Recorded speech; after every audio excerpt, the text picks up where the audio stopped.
My grandfather was always kind of a dick. I know, that's probably not the most kosher thing to say about a close family member, but I think most people who knew him, including him, would agree. He was a stone-faced man, never showed much emotion, and always had a fuse about as short as the balding grey hair atop his scalp. He wore a seemingly perpetual scowl upon his face, and a narrowed brow that seemed to sneer with that "get the hell off my lawn" energy that only a proud boomer could properly muster. I remember one summer my family went out to visit him and my grandma, only for him to chastise my older sister for gaining a bit of weight. It, of course, made her cry, and quickly devolved into a huge family drama that may never have been fully resolved. In stark contrast, my grandma was the most loving and kind person I've ever known. So when she passed a few years ago, it really struck my whole family hard. The funeral was a sordid affair, with my grandfather remaining distant the entire time and not bothering to say a word on her behalf. The rest of the family gave eulogies and tried commemorating her the best we could, but Grandpa seemed not to notice or care either way. Once the ceremony concluded, most of the guests dispersed from the church. As the attendees thinned, I found myself alone in the pews. Grandpa was seated up at the front, and although I didn't necessarily want to talk with him, I felt as though I should. "Hey, Grandpa, I'm really sorry for your loss." He turned to me, a look of spite etched upon his face. He seemed to take note of my expression, and his faltered into a sigh. "Thanks, buddy. Tough day for all of us." He dabbed his forehead with a handkerchief and swallowed hard. In that moment, I saw my grandfather in a way I never had before. He was broken and vulnerable, newly alone in the world and clearly struggling to come to terms with it. I felt for him, and although we've never had the best relationship, I very much wanted to try and be there for him. Grandpa rose from his seat and approached the casket. He put a hand down upon it, speaking softly under his breath. "Don't worry, darling. I'm right behind you." Grandpa and I talked a bit more, and eventually I decided he could use some company for the night. Although he was off-putting as a person, he was family. There was also something I always found interesting about him. There was something about him that always enthralled me. Despite his cold exterior, I knew there was more to him than just mean for mean's sake. Either way, no one should have to mourn alone, and so I decided to join him for dinner. After the ceremony concluded, I left the church and went to the store and picked us up some fresh steaks, golden potatoes, and asparagus. I figured cooking him a good meal was the least I could do considering the difficult circumstances. My grandparents' old home was considerably more worn and overgrown than last I'd seen it as I pulled my car into the driveway. Of course, it was understandable considering the situation, but the difference was stark. It had been well over a decade since last I'd been out there, and although vaguely familiar, the wear and tear made it seem foreign. Grandpa welcomed me at the front door, and the two of us went into the backyard as he fired up the grill. It was a bit awkward at first, but after a beer or two, we started opening up a little bit more to one another. I told him about my life, fiancé, and work, and he seemed genuinely interested in it. We talked a while as the steaks grilled, but I realized not many are reading this to hear about the fated reunion with my estranged grandfather. This is a horror sub after all, and as such, it's probably best I just cut to the chase. Grandpa worked in prison rehabilitation for the entirety of his career. He began at just 18 years old as a prison guard, and eventually worked his way up to warden, which he presided as up until his retirement several years ago. I asked him which prison he worked for, but he sort of avoided the question. "Boy, that's gotta be a tough line of work, huh?" I floated the question out, and he paused to ponder it. He swished the beer in his bottle before shrugging. "You get used to it like anything, I suppose. But it'd be a lie to call it easy. Always gotta be on your toes, anticipating things to pop off at any moment. Never know what to expect, really." He told me a few stories he had from his long tenure of corrections.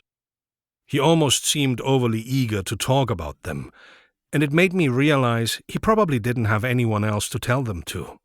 He was a bit of a loner after all, and it made me feel for him that his wife, and likely only real human connection in the world, was now gone. The two of us ate our dinner and continued chatting about his work in the prison industry and the miasma of experiences he was subjected to there. He had plenty of light-hearted stuff about co-workers and various interactions with inmates, but his tone seemed hampered. I don't know how to explain it, but it was likely there was something else that bothered him, and I decided to try and coax it out of him. "You probably saw some messed up things there too, huh?" Grandpa sat back in thought, his pale white beard partially obscuring his disconcerted grimace. He then chuckled and clasped his hands together on his lap. "Yeah, you could say that." As I'd hoped, he then delved into a few stories about stabbings, attempted breakouts, and attacks on prison personnel. He had no shortage of rather gruesome events to recall, but of course, there was one which dwarfed them all. Then there were the experiments. My interest peaked as soon as he said that.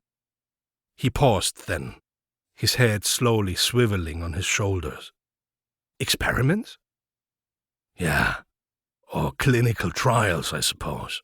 They can sugarcoat them however they like, but that don't change the reality. Far as I know, they never even publish the findings, and I'm not surprised." He was clearly a bit reticent to divulge the details, and I didn't want to push him on it. The admission alone seemed to hang like a weight on his neck, dragging his posture down and his eyes into fog.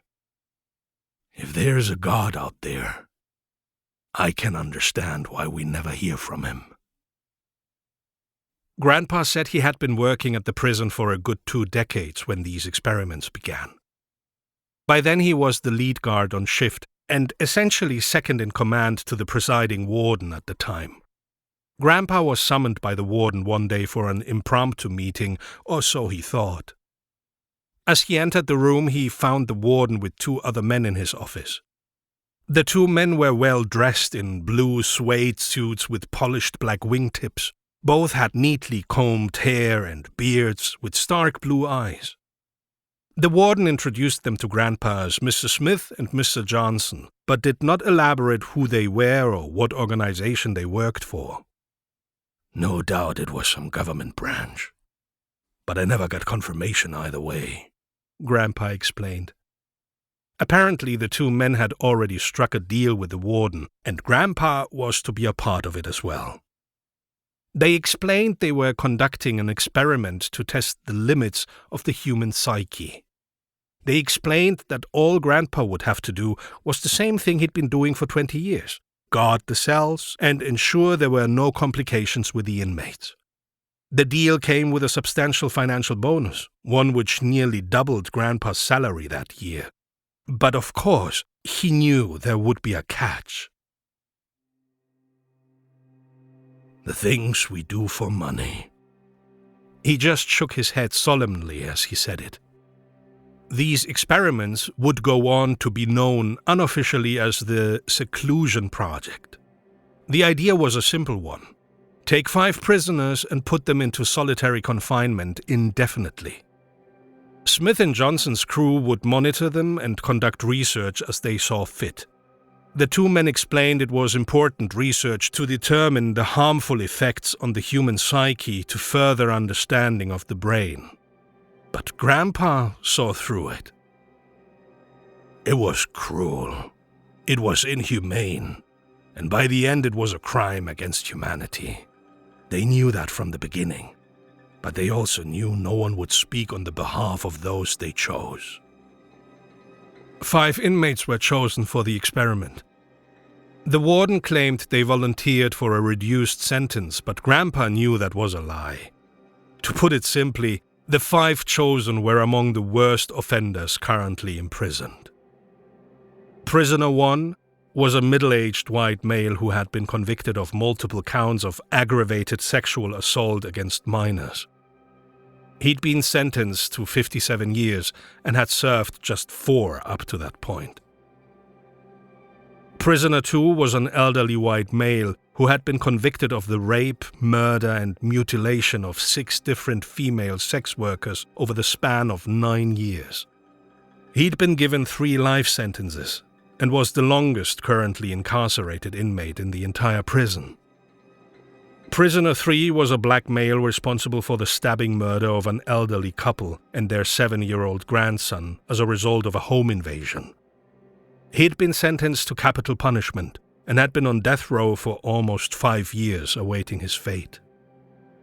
Prisoner 4 was a middle-aged Hispanic male who had once served as a hitman for a notorious drug gang. He'd been convicted of executing 8 people and disposing of their remains during his tenure, though many believe his body count was much higher.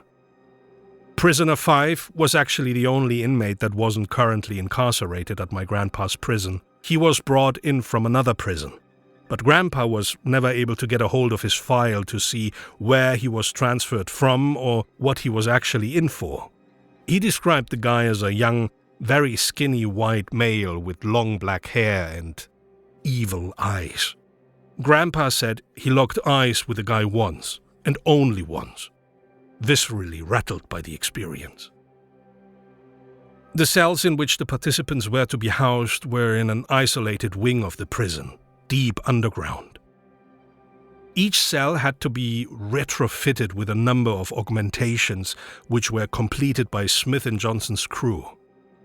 It took them almost a full year to do it, but once they were done, the cells were unlike any others. Entirely soundproof from the inside and entirely devoid of light. Cameras equipped with both infrared and night vision lens were installed upon the ceiling of each cell to monitor the occupants 24/7. Finally, the renovations were completed and the cells were ready to fulfill their grim purpose. One by one, Grandpa and his team escorted the men into each of the cells. Most went quietly without a word spoken. Grandpa theorized that the men were given promises of commuting their sentences, which helped ensure their compliance, but this was never confirmed. Inmate 3 talked non-stop throughout the trek to the cell, asking all manner of questions about a variety of things. Grandpa and his men just remained silent. Inmate 5 was mostly silent during the transport as well, his long dark hair covering his face the entire way.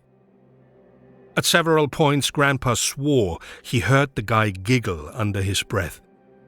He said it sounded like a kid's laugh, and that obviously didn't make him feel any better. The guy went into his cell without protest, and as his door shut, the trials had officially begun. All the lights in the block were extinguished, and the outer soundproof doors were shut. Each cell was separated far from one another to prevent the inmates from being able to communicate verbally. From there, all the supervising team had to do was wait and watch. Grandpa simply went back to his duties then, checking in periodically on Smith & Johnson's team, but never venturing into the cell block. The inmates were to have no contact with the outside world whatsoever, and no exposure to light of any kind. Small slots in the walls were used to distribute food and water, and the inmates were well fed with good hearty meals, unlike the majority of the other inmates in the prison. Grandpa continually emphasized how uncomfortable he was with the whole thing, even from the get-go. "Why didn't you say anything?" I bit my tongue as the words left my lips, worried I would offend him. Grandpa just sighed. His shoulders slumped as his lips pursed. "It's hard to speak on behalf of those you detest. even if you know they are being wronged." There was a profound truth to his words, and it made me take pause as he added another thought. "It's not an acceptable excuse, but..." He just trailed off there, shaking his head and sighing. After just a few days of seclusion, the inmates were already struggling. Quite a lot. Inmate 2 had been crying periodically, while 3 showed signs of severe paranoia. The other 3 remained mostly silent. 5 was the most unnerving, however, sitting almost entirely motionless for the entire day aside from sleeping. 4 tried to keep himself busy doing calisthenics like push-ups and sit-ups, while 1 mostly just laid around in various positions, slipping in and out of consciousness. On the eve of day 5, inmate 2 had slammed his head into the side of the cell and began bleeding from his nose and mouth. After the impact, he fell and convulsed for several seconds on the ground as blood dripped from him. He fell still, and my grandpa anticipated them conducting a medical intervention, but they never did. They just continued to monitor as inmate 2 was left to his own devices. Later that same day, and inmate 3 suddenly screamed. He began scrambling around his cell blind, slamming into walls and babbling incoherently. "There's something in here, man! Let me out!" He shouted the words as tears poured from his eyes. He continued freaking out for a few more minutes until tiring himself out. He then collapsed onto the ground, panting heavily, staring upward to the top of the cell. He couldn't have seen it, but my grandpa swears he was staring directly into the feed of the camera. Inmate 1 began having conversations with himself, apparently acting as both parties on either side of the conversation. The things he discussed with himself began as asinine, even comical at times, but they quickly took a disturbing turn. He seemingly role-played conversations between a young boy and his father, and the things discussed turned Grandpa's stomach. He wouldn't repeat or even hint at them, but considering why inmate 1 was imprisoned in the first place, I can probably fill in the blanks. Inmate 1 then broke down sobbing quietly as he held himself in the fetal position. Grandpa says this was the moment that really made him actually feel something for the inmates and question what the hell he'd signed up for. "These men did horrible things, ain't no changing that. But even so, you come to realize how everyone has a story. Were they born monsters or were they made monsters? I won't pretend to understand how these things work, but what I do understand, from one human being to another, is the suffering of life." Things only got worse from there, and outbursts of screaming and sobbing became commonplace amongst all participants, minus inmate 5. Alone in the silent darkness, they had nothing but their own minds to keep them company, and that company was clearly not bringing much comfort. Inmate 4 would often pantomime holding a gun and seemingly acting out shootouts and conflicts in his cell. His breathing would increase and he'd be moving and ducking around the cell as though he were trying to avoid getting shot. Inmate 3 would shuffle around his cell, flinching randomly and at times collapsing to the ground as though someone had struck him. Inmate 2's condition had continued to deteriorate. Clearly his head wound trauma had likely caused brain trauma, and he would regularly suffer seizures and fits of screaming at the top of his lungs. He refused to eat, and the food he was given began to pile up by the cell door. Some of the prison personnel wanted to retrieve him for medical assistance, but Smith & Johnson wouldn't allow it. They were told time and time again that no matter what happens to the inmates, they were not to intervene. By day 9, inmate 2 was dead. He'd been laying motionless face down for nearly a full day when his passing was finally confirmed. As they rewound the footage to try and determine the time of death, they noticed something odd. As soon as inmate 2's chest had stopped moving, inmate 1 suddenly perked up. He then lifted his head and smiled, extending his hand to wave at something as though he were saying goodbye to an old friend. He of course had no way of communicating with inmate 2, nor knowing he had passed. It was a weird event, but it was regarded as a simple coincidence. Inmate 1 continued to deteriorate after that, spending most of his time just sitting catatonic in his cell. Inmates 3 and 4 also continued to show signs of severe delusions and paranoia. Inmate 4 would randomly burst into fits of screaming, as though he were threatening a rival before reverting to hysteric sobbing as he begged to be let out of the cell.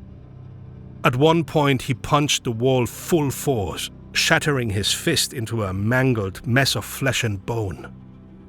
Contrary to the rest, inmate 5 hardly ever made a peep. He would sit motionless in his cell for hours, hiding his face as he seemed to meditate. Every once in a while he'd look directly into the camera lens though, despite not being able to see it. My grandpa said he still gets chills picturing the way the guy smiled, and swears something about him was downright evil. "Let me ask you a question." Grandpa suddenly interrupted his tale. Behind the smoldering campfire, I spied him staring down at his boots, swirling his whiskey in his glass. His eyes then drifted to me, an almost hesitant aura in his eyes. "Is it evil to do evil things to evil people?" I thought about it a moment, a cold chill slithering down my spine as I anticipated where this topic was headed. I wish I could say I came up with some profound response, but I didn't and still don't have one. In the end, I just shrugged and took a swig of my lager. Grandpa's expression then shifted, as though he were at a similar stalemate himself. "I fear the day the world finds an answer to that question." Eventually, the team conducting the trial brought medical supplies to inmate 4. As soon as the guard slid open the access port at the bottom of the door, inmate 4 lunged for it. "Let me out, man, please. You gotta let me out. I'll do anything." He tried grabbing at the guard through the port, but the guard managed to retreat away. He then slammed his baton on the man's hands until he recoiled back inside. The guard flung the tray of food along with the medical supplies in after him and slid the port shut. Inmate 4 began to sob hysterically, switching between bargaining and yelling threats for nearly half an hour. He eventually seemed to wear himself out and collapsed in a heap in his cell, but not before muttering one final chilling phrase. "Please, don't let it get me." Grandpa ended up working late that night, and just before he clocked out was when it happened. One of the other guards frantically called him to the monitor station. On the feed, Grandpa saw inmate 4 flailing around desperately and screaming. He said it seemed like something was attacking him, but of course there was nothing else in there. By this point, the 2 station guards had already witnessed so many disturbing events that they wanted to intervene and help the guy, but Grandpa overruled them. His chest seemed to deflate as he admitted that, but in the end, all the 3 of them did was watch. Inmate 4 continued to wrestle around for several long minutes until finally falling flat on his back. He then began to grasp for his neck and appeared as though he believed someone was straddling his chest and choking him. He began to gurgle and cough, flailing desperately as his eyes bulged from their sockets. In under a minute, he let out a soft gasp as the strength drained from his body and he fell still, never to move again. Once again, the moment inmate 4 fell still, inmate 1 perked up. Just as before, he then smiled and waved while staring in the direction of inmate 4's cell, despite not knowing where he was housed or even that he was there to begin with. Inmate 5 then suddenly perked up from his fetal position. His neck craned backwards and head angled upwards, but his face seemed entirely devoid of emotion. "Please don't let it get me." He repeated the final words of inmate 4 in a whisper. He, like inmate 1, had no way of knowing nor hearing inmate 4, and yet somehow repeated the exact same phrase. As the words left his mouth, his lips curled into a wide, almost inhumane smile. Grandpa described it as the look worn only by the most deranged of lunatics. Inmate 5 then erupted into a bellowing laugh which caused everyone in the observatory room to flinch. Grandpa said he was damn near scream laughing at the top of his lungs as his eyes seemed to bulge out of their sockets. After a good full minute, he finally seemed to quiet as his calamitous laugh quieted to a hushed giggle. Please, oh, please don't let it get me. He then turned and once again glared directly into the hidden camera lens in his cell. Grandpa described that moment as feeling like he was staring into the eyes of the devil himself. He'd seen enough for that night. But before leaving, Smith caught up with Grandpa as he was about to head out. He first made casual conversation with him before asking him a series of strange questions. "You ever see anything weird around here? How are you sleeping lately? You guys get a lot of inspections in this facility?" Grandpa didn't say much in response, just shrugging off most of the questions. Smith tried to code his inquiries in a nonchalant manner, but Grandpa knew better. There was no way of hiding the dread which dripped from his every word, for Grandpa felt it too. The following morning, Grandpa got a call as he was preparing himself for his shift. The call was from a frantic co-worker, telling him they needed him there ASAP, but didn't clarify what had happened. Grandpa arrived at the prison not long after, and was quickly ushered into the camera room. There he noticed that inmate 5's cell was suddenly empty. Grandpa asked where inmate 5 was, and the solemn guards just guided his attention to the monitors. They replayed the recording from the previous night at just before 3 a.m. Grandpa watched mystified as 1 second inmate 5 was seen sitting idle before suddenly just vanishing. There was no split in the feed, no movement of any kind, just 1 second he was there, and the next he was gone. Grandpa stared at the other 2 guards, but neither of them had any explanation for what had just happened. One of them suggested going into the cell to check it out firsthand, but none of them were eager to do that. Instead, they waited around spitballing theories until Johnson and Smith arrived along with the warden. Grandpa then informed them what had happened and showed them the video from inmate 5's cell the previous night. Grandpa said that was the first and only time he ever saw any emotion on their faces, and their reaction clearly conveyed their fear. "Lock the prison down. No one comes in or goes out," Johnson commanded, and the befuddled warden sounded the alarm.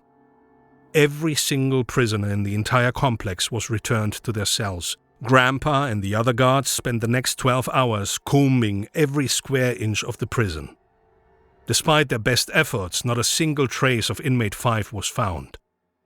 The search was eventually extended beyond the prison walls, but once again the attempt proved futile.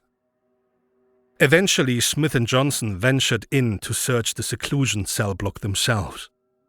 By this point, only inmates 1 and 3 were still alive in their cells. Neither of them reacted as the men entered the block. Inmate 1 continued just rocking back and forth, mumbling, while Inmate 3 appeared to be asleep. Smith and Johnson were in there for nearly an hour before returning defeated and stupefied.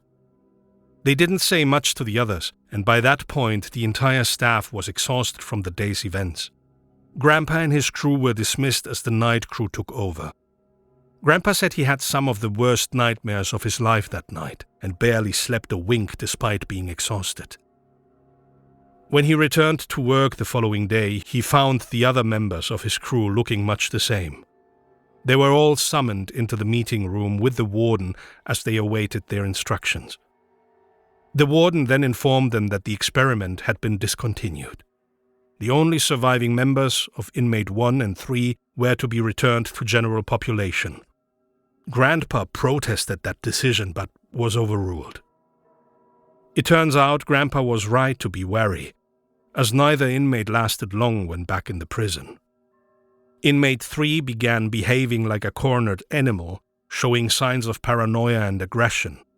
He got in multiple fights with other inmates until one scuffle ended with him getting his head slammed into a bed. He ended up dying from severe cranial hemorrhage not long after. Inmate 1 was much more composed but no less traumatized. He just kept to himself, refusing to eat and isolating himself from everyone. After about a week of his self-imposed starvation, Grandpa's team prepared to intervene. They found him dead in his cell the following morning.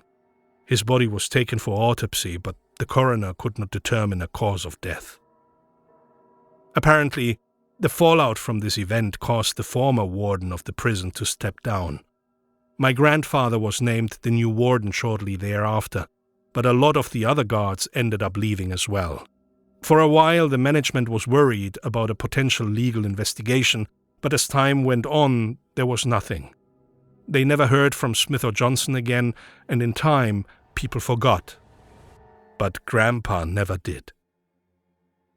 He polished off the remainder of his beer and clasped his hands before him as he concluded his story. The campfire had been reduced to smoldering coals by then, and Grandpa's once serious demeanor appeared suddenly much more crestfallen. "We all do things we are not proud of, you know. We all make decisions for what we think is the best option. But sometimes we're wrong. I did it for the money, no denying it. But why did they do it? Smith and Johnson, whatever their real names were. Why did they do it?" His gray eyes drifted to me as though he expected me to answer. More than likely he searched for any answer that could be offered, but I hadn't one to give. "Did they ever find him, that prisoner that disappeared?" Grandpa's head slowly swiveled side to side as his eyes seemed to deflate. "As far as I know, he was never seen again." It was in that moment that I almost found myself skeptical. He'd told his story so well that I very nearly believed it. "You're fucking with me," I called him on it, but his face didn't falter an inch. He slowly turned to me with that cold, ironclad stare that he was renowned for. He didn't need to say anything in his defense, for his expression told me his words were true, and they had haunted him for a lifetime. "How does that happen? How does someone just vanish into thin air?" Grandpa shrugged at the question and massaged the back of his neck. He thought for a moment, then smirked, but refused to make eye contact. "If you can figure that one out, you let me know." He chuckled to himself, then crossed his arms. "There was one report years ago. This young gal was at home alone one night when someone tried to break into her house. Poor thing was scared stiff, and the description she gave of the man she'd seen seemed to match Inmate 5. He met my bewildered stare as I hung on every word. So the cops look around, but can't find anything. things calmed down. Then about a month later, the same young lady vanishes. Never seen again, never solved. He paused once more, then scoffed as he adjusted his posture. Course it's impossible, right? All of it is. That's what I'd say if someone told me. But yet I was there. I seen it. He fell silent once more as the two of us contemplated the prospect. I figured it best to allow him to convey his thoughts, and so I waited until he spoke again. Maybe it's best we don't know. But there was one detail of that troubling story which really spooked me.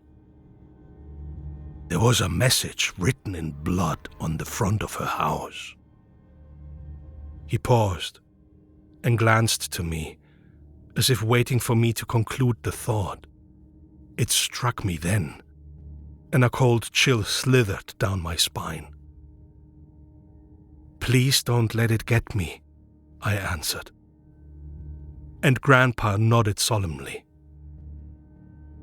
The two of us just fell silent for a while, contemplating the disturbing story before he spoke again. There's a phrase I've heard before. Maybe you have too. Hurt people. Hurt people. People that have been traumatized will traumatize others. Maybe that's what these things we call demons are. Trauma that takes on a life or existence of its own. He paused, and I contemplated his words once more. It was a frightening thought, but I haven't the faintest clue how these things work, so maybe he's right. It's the best explanation I can think of. But what do I know?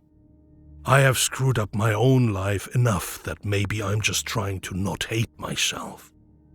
His eyes seemed to gloss over, and his lips trembled. He seemed like he so desperately wished to pour his heart out, and for once be vulnerable. But as always, he didn't.